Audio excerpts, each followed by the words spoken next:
Hey, you. Welcome back. This is Melanie Browning with Spotlight Interviews. I am going to be going live here in just a moment with Nelson Tracey, the writer, director, editor, the creator of Breakup Season. So he'll be jumping on here really shortly. I'm super excited to have him on. I had the pleasure of meeting him as well as many of the other creators and cast of Breakup Season back in March of this year. And we're super excited to announce that they're going to be going into the theaters, select theaters around. So if check out their website, look into it. We'll give you all the details, but make sure you see this beautiful holiday season film. So perfect for Christmas time. And let's see, he is here, so we'll get him on. Hey, Nelson, Hello. how are you? Good. How are you? I am doing fantastic. I'm going to throw my AirPods on. All I'll right. pause it. Oh, no. Okay, great. Nope. Perfect. I'm ready. Yeah. Hi. Well, it's great to see you again, and thank you so much. I know you probably are very busy, not trying to add that on your plate, but I am super grateful that you decided to come on here and tell everyone about this wonderful film, those, the two people that may not have heard about it yet. Yeah, Um, absolutely. I'm the director of a movie called Breakup Season. I have a little postcard here, which is the Yay! poster of the movie. Um, it is a independent movie about a young man who brings his girlfriend home to rural Oregon for Christmas for the holiday season, and it gets off to a bumpy start. It doesn't go at all the way he planned, and but it's Oregon in the winter, so despite the fact that things are not going well, is stuck with him and his family for the rest of the holiday seasons. So, That um, right there, just like you have that cringe feeling, and yeah, it's that drama is created definitely right off the bat. yeah, exactly. So, yeah, a little bit of comedy, a little bit of drama, and yeah, mostly almost all a very tight knit ensemble cast of family with a cast that includes Chandler Riggs, Samantha Isler, James Urbaniak, Brook Hogan, Jacob Wysocki, and Carly Stewart, who all play the family. Yeah. They So, do they do such an amazing job at it. And also I know that the writing just was there. Like that, I think that's the biggest thing. I was fortunate enough to speak with you and most of the other cast at Desertscape. And that was the biggest thing like I felt from them from watching the movie is just it felt like a real family. It just felt so real. And you really put in just so much for each of those characters. That's a lot of like main characters kind of to have in there. And it was just a wonderful, beautiful blend of showing like the whole family dynamic. So I love that job. And thank also like how did you go about um creating that? Because that's kind of the thing, like there it seems like you wore many hats in yeah. this. And still with all of that, you were able to create just such a beautiful environment. I mean, you and your team. Yeah. What did you prioritize in that? Do you think it was like in the writing, how you went about casting? Like, where do you think the key elements were in creating that beautiful ensemble? Yeah, that's a lot of really good questions and stuff. I'm sure that a lot of people kind of wonder because when you see a finished movie, it just all looks so packaged and put together, but it represents years and years of, little elements all coming together to make this very intricate puzzle.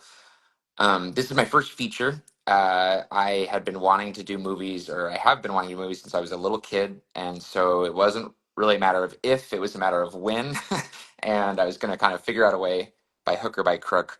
I did go to film school. I went to Chapman in Orange County, and then I spent my 20s working as an editor in LA, mostly in documentaries. I did a couple short films along the way, like most filmmakers do. But really, the eyes on the prize were always, a feature film. And I probably had three or four serious contenders, and I knew I wanted to do a movie that was designed to be a first feature. I think a lot of people, if you're just a writer, you might write a film that's really high concept science fiction or a period piece or something that, or even something that has a huge cast, a cast of 25 actors like that, and I knew watching the filmmakers that I admire and the types of movies, for first movies that I had seen, I knew how important it was to tailor the script and the mechanics of the movie to a first feature, and try to not try to make my first feature something that I was too ambitious, because it's so ambitious to make a movie. Even, a largely contained drama, is still very ambitious. The jump from the short to feature is a huge, jump into cold water. So Breakup Season, this was it was rattling around in my head for well over a decade, just this idea of like a Christmas breakup movie. I didn't have a title for it.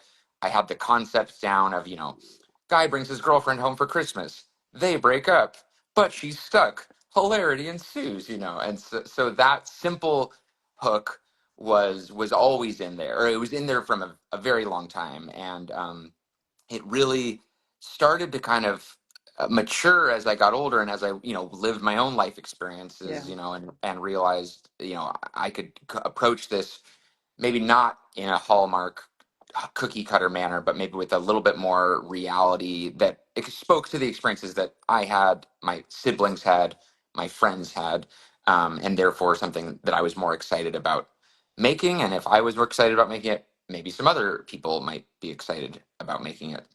So all this stuff before even like draft one of the screenplay, I was aware that as a writer director, I was putting together something that I knew was possible to produce, and not out of reach. And it was still a huge undertaking, way bigger than I thought it was going to be.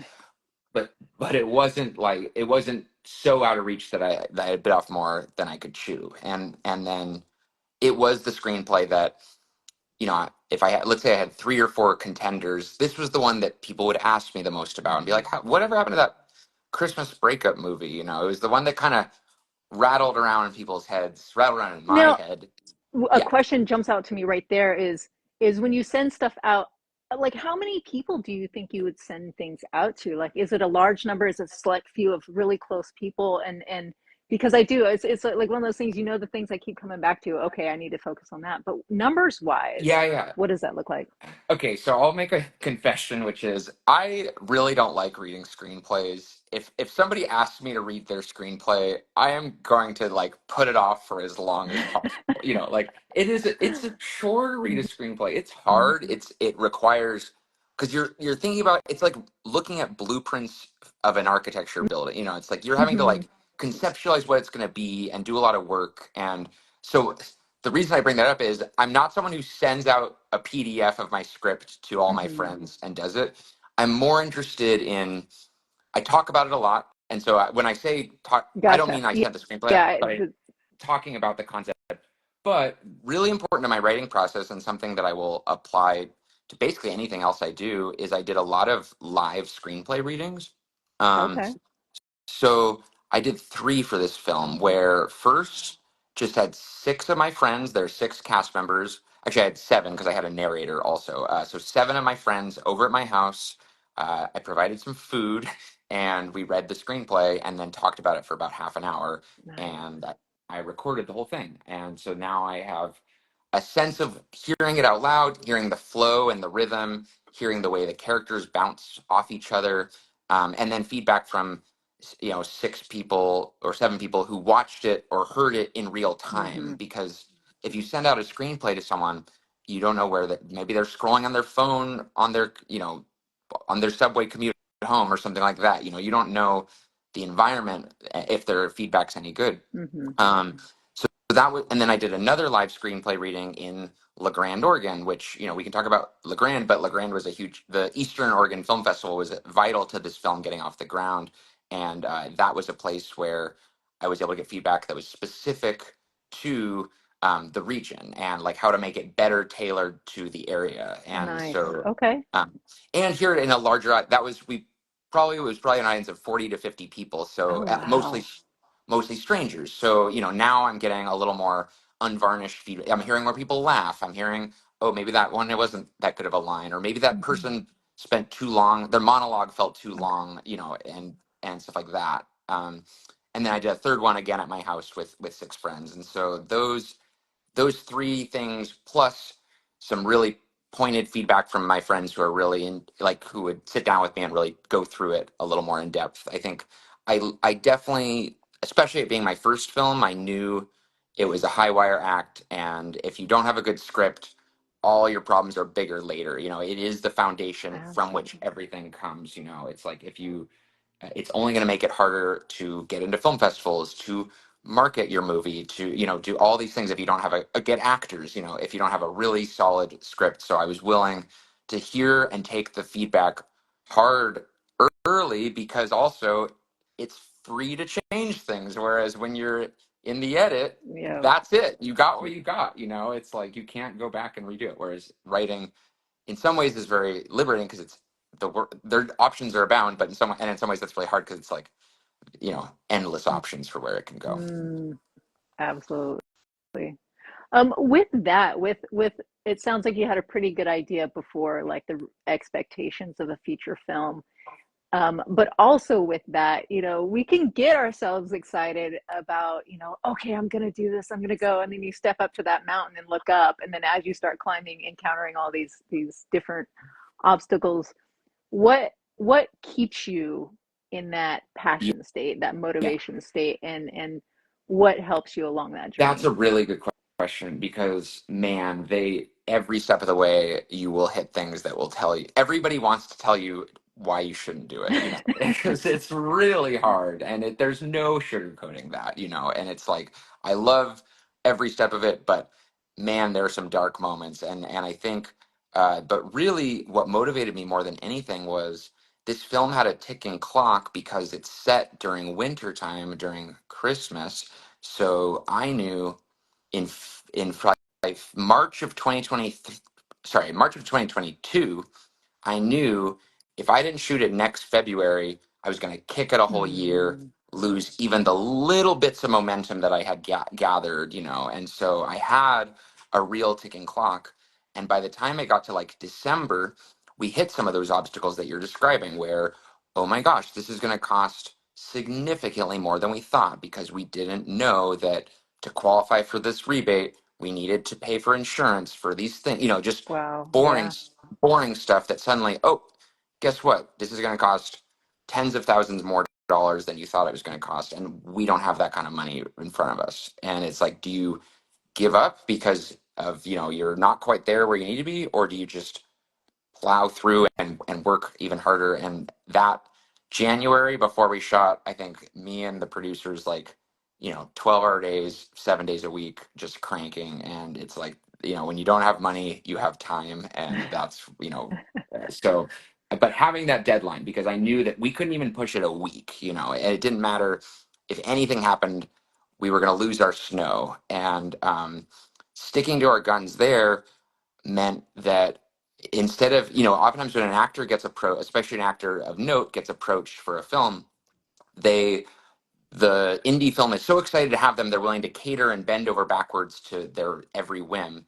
Hmm. We actually had no choice of our schedule. The schedule dates were set. If the actors could do it, they could do it. And you have to believe in miracles with indie movies, because Chandler, our lead actor, if we had been 1 week in each direction, he would have been unavailable, and Wow. didn't matter how good the screenplay was. Like and so I have to believe in so many circumstances, things on this movie happened that were beyond my control, where it felt inevitable. And I think to that original question you asked, you have to make your movie feel inevitable, where it just the momentum is there. And that's really hard to do, especially if you've never done it before. And believe me, I've had a couple of these not get off the ground, where, you know, the propeller plane, it feels like you're almost there and then just never takes off. You know, Yeah. about 4 or 5 years ago, I had one that I thought was going to do it, and it didn't. And so I knew that this one started to have that real momentum, and I couldn't let literally any problem come, you know, my way in order to make it happen. I So, yeah, love that realism there, to share that hey, they don't all get off the ground. yeah, So and and they can go all the way to distribution and a theatrical release. And like, since the day I met you via emails and talking with you, you've had this drive like throughout. And every single person I talk to, just they light up when they talk about you. And so it's something within you that just, it feels like you're a people person.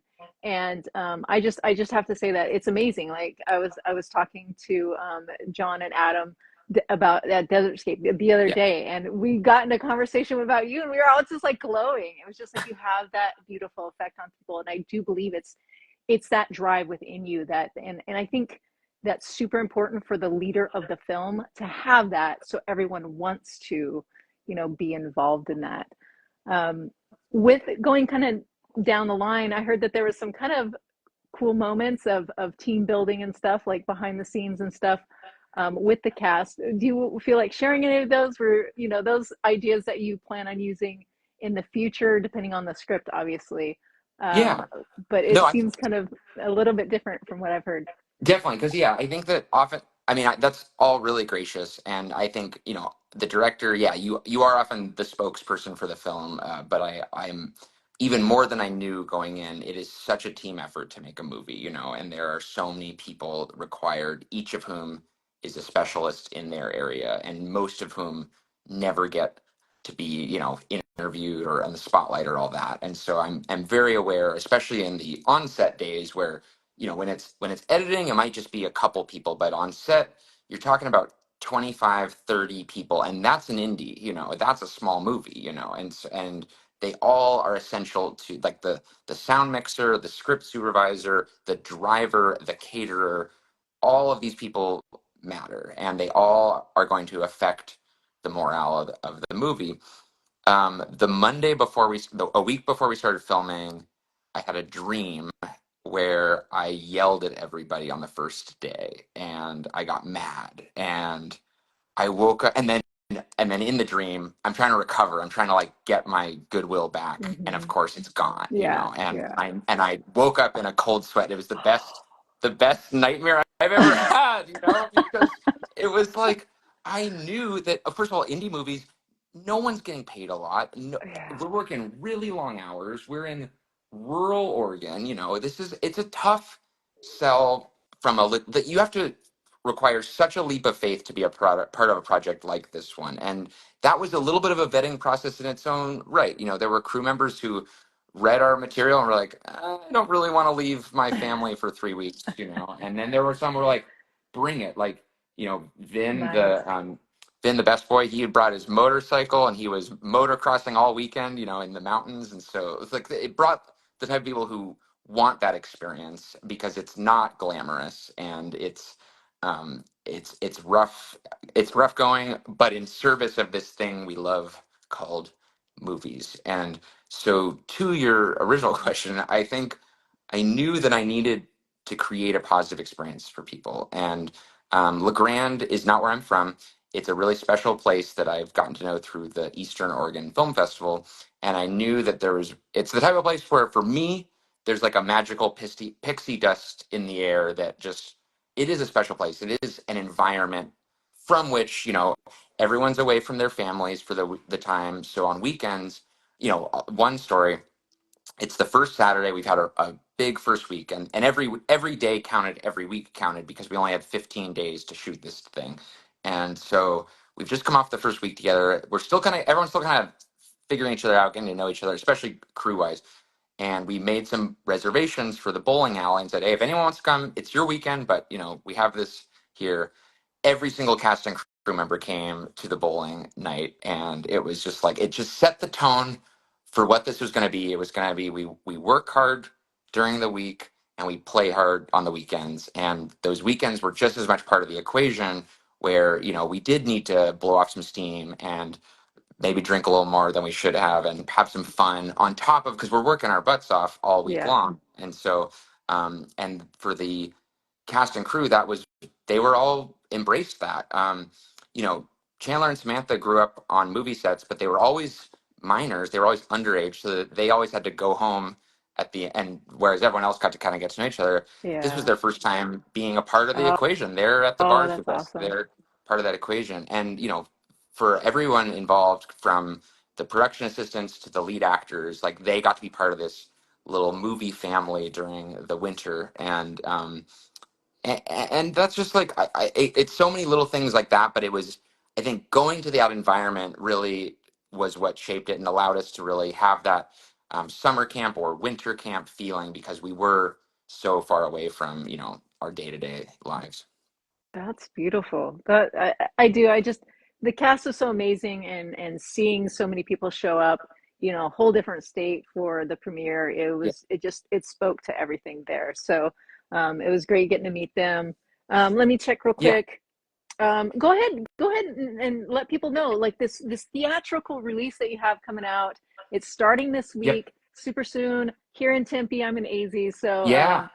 tickets are They available now. It's in my are story, now. one of my stories. Yes. So go ahead and Yeah. shout out to where that's going to be at.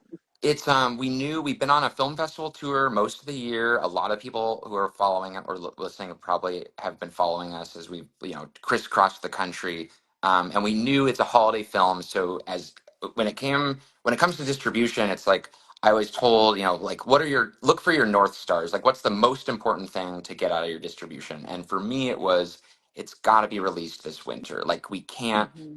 wait because and we did have some offers. They're like, well, we would do it for 2025, and it's like, no, like we have put so much momentum into these things, and it's just Yeah. like the pre-production. Like momentum is the name of the game here, and you can't you have to. It's so precious and it's so fragile. So we knew we wanted to release it this year, and in terms of theatrical, I mean, I'll just kind of blow the lid off of whatever secrets it seems like. We talked to LA, and there's a theater chain in LA called the Lemley Theaters, and they're really indie film friendly, meaning like there isn't a studio barrier the way if you want to play at Regal or AMC or Harkins or one of the chains, like you have to kind of be a studio film. It just, simple as that for a lot of legal and technical reasons that I won't get into. But Lemley is just super game, and we showed them our trailer, we showed them our materials, and they were like, "Yeah, we'll do a week." And it's just like, boom. All right, now we have LA, and then Tulsa, Oklahoma, is where my lead actress Samantha is from, and Yay. they love her in Tulsa, and the Circle Cinema is one of the greatest indie theaters in the country, and we had our Oklahoma premiere there in July, and Clark Harris, who owns that theater, when the credits started, he comes up to me, shakes my hand, says, "You are welcome in my theater anytime." And it was like, so that one is a direct byproduct of the film festival experience. And so Wow. the fact that we had shown Tulsa that we had an audience there and that Samantha, is a hometown hero of sorts. So those are our two. And then it's, the city, we have a 16 city theatrical run. It's a little bit of a grab bag. It's not like the top five markets in the city. It's based on a few of these places where we have inroads and relationships. La Grande, Oregon, where we shot, we were very stoked that we're going to play at their theater, and places where we feel like we have fertile ground to bring a good crowd. And then some great independent theaters that just saw we send them the materials, and we tell them about our release plans, and they say, yeah, we think we could market this, we think we could sell it. And so that's how it was, kind of one theater at a time. Just a lot of inquiries, a lot of cold outreaches, and then building our slate so that by the time we announced it, we had 16 cities. And that's all built on top, like ahead of the VOD release, which is ultimately where I think most people will see it. But I think for me, the theatrical experience was really important. I watched this movie at a lot of film festivals this year, and I saw how it really benefits from taking your time, getting into it a little bit, and I knew that um, I could just get a little bit more out of it if I, gave as many people as possible the theatrical experience, which, we all, as movie people, and which I'm guessing most people watching are, we love that experience. We hold that dearly. Absolutely.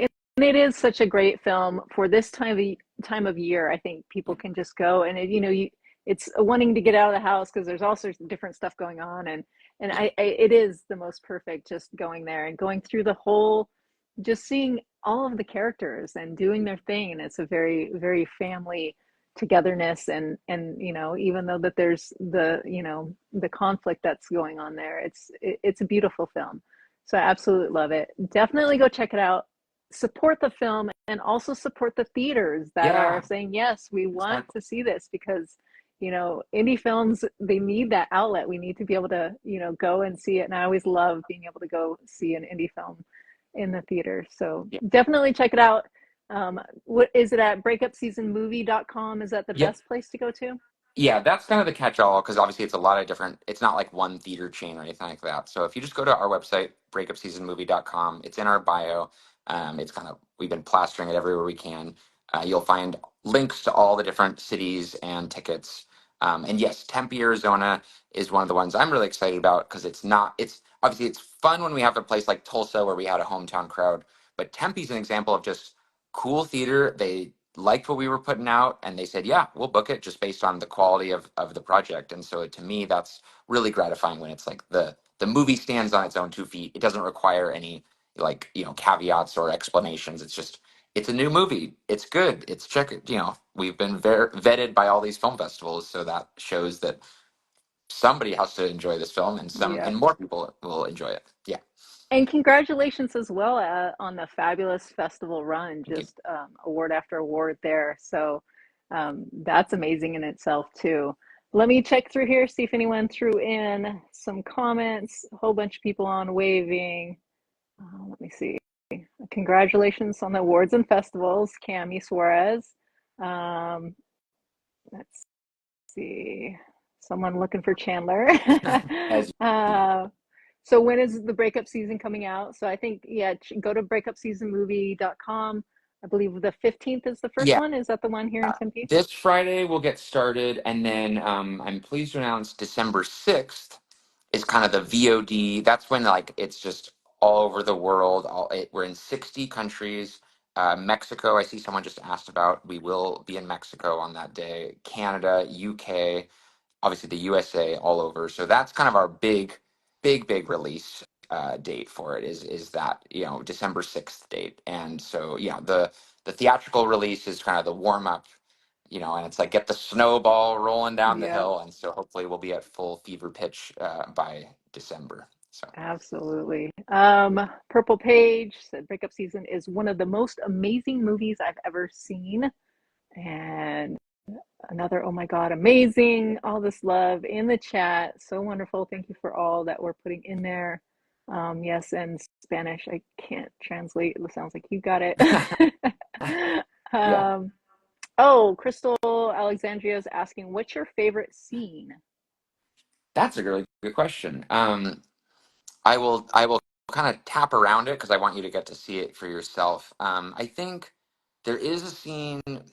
Well, I'll talk about two. There's a scene. There's an early dinner table scene. It's about 10 minutes into the movie. If you've seen the movie, you know exactly what I'm talking about. It was definitely the most formally complex scene as a director. It's in the round, meaning next time you're watching a dinner table scene in any movie, don't care what the budget is, you will note it. Like you will notice they never put it in the round because I always find one slot for the camera to go in, and so like I saw that movie Speak No Evil with James McAvoy, and like they put everyone on two sides of the camera so that the camera can Oh, kind of okay. be between. Never is it in the round because it's just so damn hard to do. I But saw that if like the other day, like just 2 days ago, I saw yeah, on something. They're like, table scenes are the worst. yeah, but I knew, this is where like I'm a writer director, so I'm not just thinking, but I knew as a writer, like whenever I have dinner in my family and there are six of us in my family, we go in the round. Like we don't leave an extra space open for the camera. So I knew Mhm. I wanted to convey that reality. And so that scene, and it's a 7 minute dialogue scene. It's where everyone kind of meets all the characters and you see all the dynamics. And so I'm really proud of it because I watch it and I forget all the technical stuff that went into it. Like I just it just washes over you like any scene would. But it's the scene that I did by far and away the most homework and prep for. And when it comes to like live screenplay readings and stuff like that, that was probably the most important scene because I had to kind of get the cadence down. And then we shot it like wild. I think some of the crew was a little skeptical of how many times we shot it, but I knew I needed all kinds of reaction shots. I needed lots of different variations on angles and dialogue because I was going to use all that in the edit. And so it feels like, and I used every square inch of it. There's no, like all the best parts Wow. are in the final film. And so that's the scene that I think I'm like, if I'm making my like directing showcase or whatever, I feel like that's the one that's the most sophisticated. But there's a scene later on in the movie also involving people in the round. There's a fateful run-in downtown LeGrand, and if you've seen the movie, you know, again, you know what I'm talking about. That's, I think, the scene I think objectively, like bar none, that's the strongest scene of the movie. That's the scene where I'm like, yeah, this is really cooking, and it's really doing what I wanted to do as a filmmaker, where it's getting that both three categories, like comedy, drama, and then like reality, and you know, Yeah. all three of those in one sequence, and built off of a really nice scene in a coffee shop that's right before it that is also a favorite. And so those are the scenes, like, you know, I've seen the movie a lot in theaters, and I usually actually these days I usually actually leave for a lot of it, only because I've seen it Yeah. 30 plus times, guys. So give me that space or whatever. But those are scenes where I'm like, I usually try to pop in to watch those Yeah. scenes because, you know, I enjoy them, and I get a lot out of revisiting them. So That's pretty cool. You know, it's funny because when I watch film, I watch it just as someone enjoying the story, you know. And so, but hearing that, it's like, oh yeah, now I get to go back and watch it again. You know, I'm learning a little bit here and there with directing and stuff like that. And now I'm going to go back and look at it that way. It'd just be even more fun way of kind of looking at it for me. Let's see, Desertscape's asking what's next. yeah, well, you know, it's always like the funniest question because it's like, you know, I mean, definitely the next 2 months I am full on breakup season land, Yeah. you know, and all full tilt all the way. Yeah, I have many scripts that are in the oven and that will find their way out. I can't say anything about it yet, but I am pleased to say a documentary I produced has confirmed its festival premiere next year, and that is all I Yay. will say about that. So yeah, I've got some other stuff cooking for sure. But yeah, but for the next month and a half, it's all breakup season, baby. Yeah, Absolutely. yeah, Make sure you go to the website too, and I think it's on the website. You can sign up for the newsletters about it and yeah. get caught up. Please. So Hmm. that's really exciting to get those in your inbox. Yeah. Um, Hi guys from Chicago. Um, just watching the trailer. Me and my friends can't wait to go see this movie. You guys are so talented. Aw. Just yeah, lots of love, lots of love. And ITVDs asked, what is it like to work with Chandler? Yeah. I didn't know Chandler prior to this, and as a person, I knew who he was, but I did not know him personally. And I will tell you, more than any other actor I've ever encountered, comes so prepared and is one of the hardest working individuals you ever meet. And he shows up to set with this iPad full of notes about the screenplay and just details and questions and a lot of just care. I think he's one of those people, which I can relate to as a filmmaker, who just like works really hard to get where it, you know. So I think some actors try to make it seem like they just like effortlessly fell into it, but Chandler's who is he's a precision Yeah. actor. He's someone who works really hard to get it exactly right. There's a scene where there's a crying scene in a bathroom early on in the film. There's a snippet of it in the trailer, and you know, we shot it pretty early. We shot it like day 3 or 4, early on in the shoot, and it's a dramatic scene, and oftentimes actors require a lot of like build up. I've seen actors, especially less experienced actors, who need lots of space and time to get build up to a dramatic scene. And I was like, hey man, I'm so sorry we have to do this early on in the shoot. And he's like, no problem. And on a dime, he can just like cry, like no, like, and make it feel real and raw and all that. And then I say cut, and he turns around and goes, need another one, you know, just like immediately ready Wow. to go. And so, Nice. you know, from a young guy who has spent way more time on set than I ever had. Like, he's just logged so many hours, and you know, the 10,000 hour rule. Like, he has far surpassed that because he grew up on sets and he's been on movies and TV since he was 10 years old. So he's just like, you know, a true professional. That's awesome. That's good to hear. And I think that's kind of so there are quite a few actors that will probably watch this as well. Yeah, That's a good insight, hearing, you know, how well he came to set prepared, and that was very enjoyable for you. For maybe an actor starting out, what's the biggest thing for you having an actor show up either for an audition or to set ready to go? What's yeah. the biggest thing? Is it like skill set, mindset? Yeah, I was Um, thinking about this ahead of time, knowing kind of what your audience is interested in, all that. I think I watched a lot of auditions for this movie. I probably looked at least 50 actors per character. So at least Wow.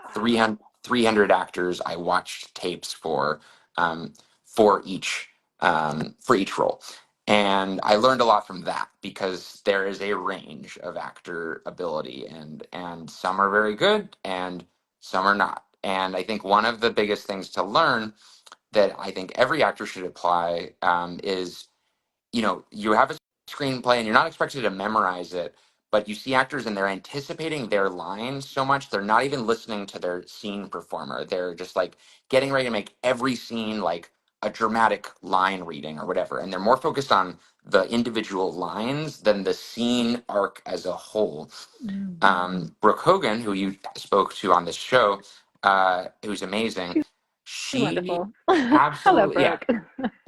and we're going to do some kind of post with it because it's such a great case study. Her audition tape was just absolute fire, immediate, like green light all the way, because she wasn't trying to like perform every single darn line. It was like she was looking at it as a scene, which is more important than the individual line readings. And so I think that a less experienced actor will focus on making every single line reading count, because maybe they're only used to, sometimes auditions will be like 5 lines of dialogue and that's it, and so they feel a pressure to make every single line the big Oscar winning Yeah. line or whatever. Yep. Hmm. But in Brooke's audition tape, she's in the kitchen cooking dinner, and a lot of the lines are just line readings. They're not dramatic, whatever, but she Mm. just had a sense of, and she's a mom in real life, so that experience was really essential. But like, she just felt like a mom in a kitchen and wasn't trying to make every single line a precious dramatic moment. Um, and two, I think the other thing with that is a lot of actors get really stuck on memorization and how important the verbatimness of the line is. Samantha, who is the other co-lead of the movie, in her audition tape, she wasn't even trying to do line for or word for word. She was just giving me the presence of the scene, and she was, I think a lot of actors get so caught up on like the R's versus hours, like all the different words of dialogue, Hmm.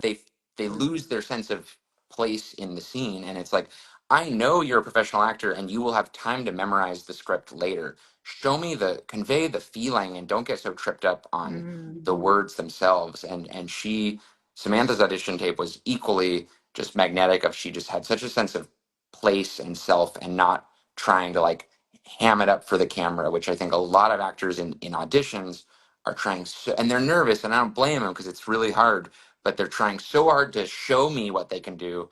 They're overdoing it, almost like a date where you're so nervous that you're acting really stupid instead of just like being yourself, and so Yeah. yeah. That's very um powerful, and thank you for that. And it's good. It's always good to hear from the director, like what are you seeing? Because it feels totally different on the other side of it. yeah. So thank you. And Brooke, I was fortunate enough to have an interview with her as well. And the one thing I think I just made a short reel from it as well that really stood out to me was she practices all the time. She goes to lessons all of the Mhm. time. She's in class all Yeah. of the time, and that really stood out too. So Yeah, it's like, I yeah. think you have to treat it like fitness or like anything. Like it's a muscle that you have to exercise, and um, every director is different. And I think sometimes I'm kind of jealous that actors get to experience more directors, because if you are a director, you only, I mean, I've worked with other directors, I've been on set with other directors, but I don't get to see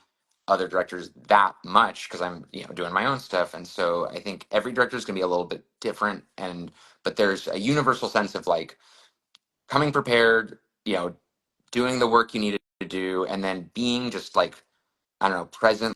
Like, I guess I like movies with a sense of realism and all that, and I don't need, if it's a funny line, you don't need to make it a funny line. Just play it real and trust that the humor will find its way because of the reality of what's at hand. I think um, another scene, like for the father character Kirby, I looked at a lot of auditions where the men auditioning for it were trying so hard to be funny, and like Hmm. kind of winking and nodding, and like if you read the material, this isn't a movie where like you're doing like, but Yeah. it's like there's humor in it, but the characters aren't trying to be funny. The Yeah. characters are living their They real don't lives. know They even. don't Like it exactly, just and that's something that I learned from Greta Gerwig Greta Gerwig talked about casting Saoirse Ronan in Lady Bird, and Saoirse said, "I can't do this movie. I'm not a comic actor. Mm, I'm a dramatic." Her credits are like Atonement and mm, Brooklyn and movies like that. mm-hmm. And Greta Gerwig said, "That's exactly why I'm casting you, because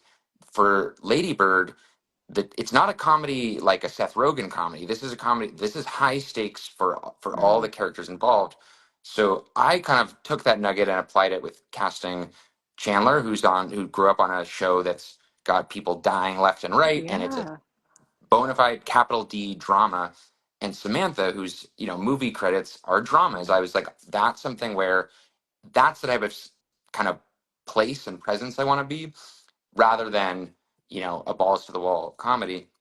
And even Jacob, who is has a very successful career Yeah. as a comedian, we treated it like a drama. And he's funny, you better believe he's funny, Mm-hmm. but like, we, from a character development perspective, it wasn't fishing for jokes, it was hunting for a sense of reality, and then from there the humor found its way. He did. So He did a very good job. It was very real, very yeah. real. It felt like a Big Brother, kind of thing. Yeah. And also even Carly Stewart, Yeah. who plays Liz, I believe. Yep. It's Yep. been a minute. Like her character can. I was watching that. I'm like, that character could have easily been tried to be played a certain way that was more commercial and get the easy laugh. She did such a real job on it. Like, honestly, I felt I connected with her character, like, and it doesn't seem like it's a fit more so than like a lot of the characters, just because it was like she did it so real, Yeah. and yeah, she definitely could have gone a certain way, and and I know it's a lot to the writing as well, but No, man, just but everyone did such a beautiful job in it. she deserves a moment of credit for. There's a scene where the kind of reveal of the breakup comes to the family, and I had one idea in the screenplay. Liz, the character, was really annoyed and kind of like, ugh, my stupid brother, that kind of approach. And on the day, Carly was like, that's really not what I'm feeling for this. And I was like, Mm. okay, show me what you got, and I gave her the kind of space to take it and run. And she totally knocked my socks off and just took my own directing advice from the get-go and like actually applied what I actually wanted, which was play it real, and like this sense of like, instead of being annoyed at her brother, like gut punch devastated at her brother for having broken up with Cassie, and so, or for the two of them having now been broken up. So that totally knocked me. I mean, that's one of my favorite moments as a director, is seeing an actor prove me wrong and Mm-hmm. say, actually, I think I have a better way to do this. Will you give me a little bit of space to try it? And you know, the rest is history. That was the moment. It was day 6, the second Monday. That was the moment where I was like, oh my gosh, we might actually have ourselves a movie. And that's Carly for you. That's So awesome. Awesome. Well, everyone run out, see this when it comes on VOD, rent it, buy it, do all of those things. yeah. Is there anything else that you would like to share? It's a good question. I mean, I think I'm really appreciative of folks like yourself. Like, this year's been really a year for meeting people who love movies and who are involved in film festivals. And I do want to just actually shout out Desertscape for a second, because I think it's such an interesting experience of, when you make an indie movie, everyone has this one expectation of what a film festival run should look like. And they talk about, everybody submits to Sundance. We submitted to Sundance. Guess what? We didn't get into Sundance. That's okay. I think that we have such a narrow expectation of what success looks like for a world premiere or for a film festival experience. And Desertscape has really set the tone for us that, rather than focus on a film festival that was sort of out of our league, for lack of better terms, let's go to a place where we are celebrated and where we can really like bring a crowd. It was in a great location for us, where it's very central to us, and we could drive up a lot of crowds from LA and make it a special experience. And so I think that really set the tone for everything that came for the rest of our festival run, and the types of film festivals that I, as a filmmaker, wanted to be a part of and be experience. And so I mean, and then through that, met you and met a lot of other great people. So I really, you know, we've had an amazing festival run, and that's really helped us get to where we are. But it comes down to a certain type of filmmaking that is way more interesting to me than maybe the more commercial, maybe the more industry style thing that I am still an outsider looking in onto. So Yeah, yeah. yeah. Well, you're doing a great job. I'm super impressed by everything you and your team have done. So, great work, Thank and you. I'm looking forward to when you're ready. More that you have coming out. I'll definitely be watching you and hanging out in whatever newsletters you're sending out. I So appreciate it. Yeah, and I think no, it just to anyone listening, it's like it is a big mountain to climb, but like you can break it up into little bits and know that it's a marathon, not a sprint, and we're still in it, but we're definitely rounding the last lap, and so it really great to chat and talk about the film with you. So awesome. yeah, Well, thank you. And he's on here, Breakup Season Movie. You can also follow him on Instagram at Classic Nelson. yep, All right. Well, thank you. And thank you everyone that followed and joined and all the beautiful comments and love in the chat. So go see the movie, check it out. And until next time, thank you so yes, much. thanks, Molly, Bye bye. appreciate it.